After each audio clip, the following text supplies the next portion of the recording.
Hello guys, short video lang ito.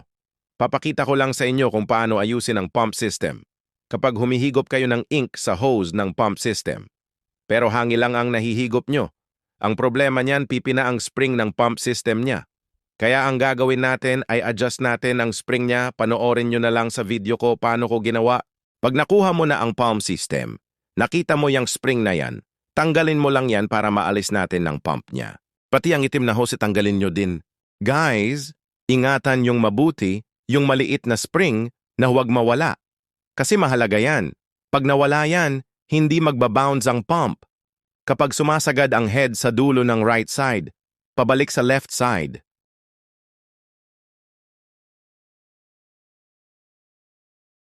Itong dalawang spring na ito, ang tinutukoy ko na i-adjust natin kasi pipina silang dalawa. Kumuha kayo ng maliit na flat screw at sungkitin nyo lang ang lock ng spring. Makikita nyo naman niya sa personal kung ano ang itsura niya, kung paano nyo tinanggal. Ganon nyo din ikabit.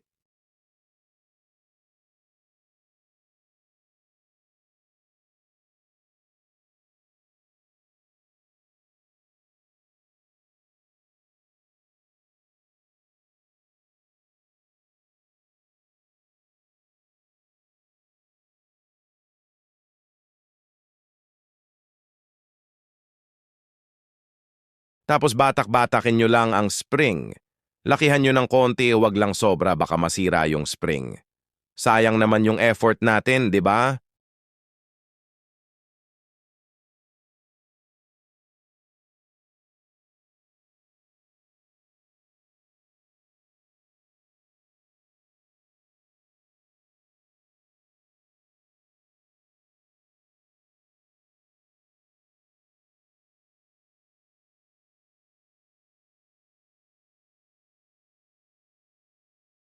Yang tinuturo ng daliri ko.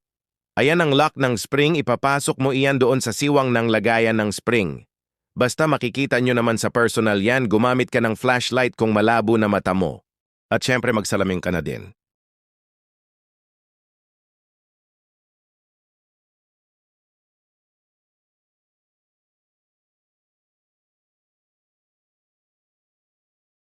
Ito ang common problem ng mga Epson L series na latest model ngayon. Kadalasan pump system ang problema kapag walang printout or hindi humihigop ng ink. Kahit na mag-power cleaning ka pa, walang nagbabago sa printout. May napapanood akong video, sinasabi nila na barado daw ang pump system. Hindi po nagbabara ang pump system. Kung sakaling matigas ang higop na syringe sa hose ng pump system, ibig sabihin na ipit ang hose doon sa loob ng forge unit.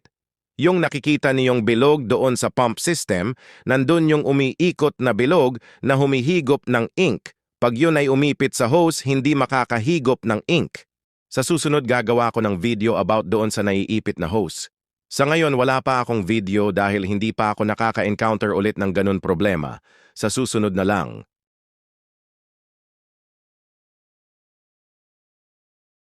Shoutout nga pala kay Sir Spencer, nag-comment siya sa aking YouTube video about sa Epson L3110. Kaya ko ginawa itong video na ito dahil sinubukan niyang higupan ng ink ang hose pero hangin lang ang lumalabas.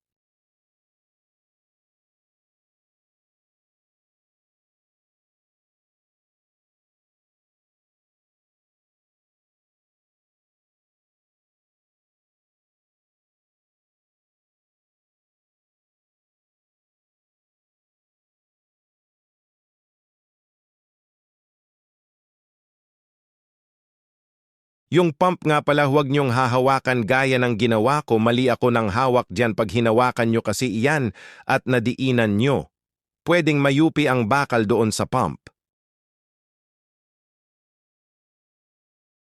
Pag ibabalik niyo na yung pump, isalpak niyo lang siya.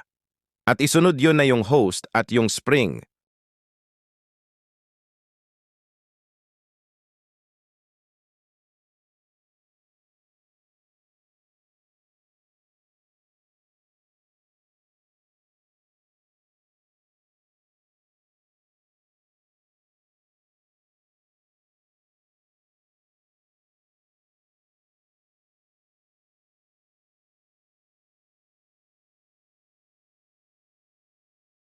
Yang maliit na spring na yan, Sa gitna ng spring nyo hahawakan para hindi mabanat yung magkabilang dulo ng spring.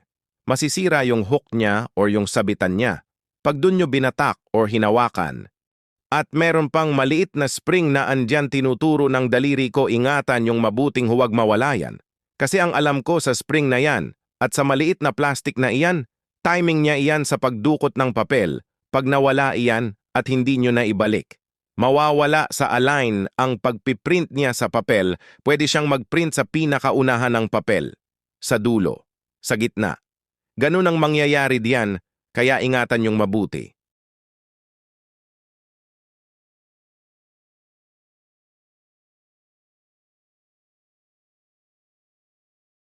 Yung tinutukoy ko na maliit na plastic na may maliit din na spring, ipasok nyo lang doon sa maliit na butas na yon.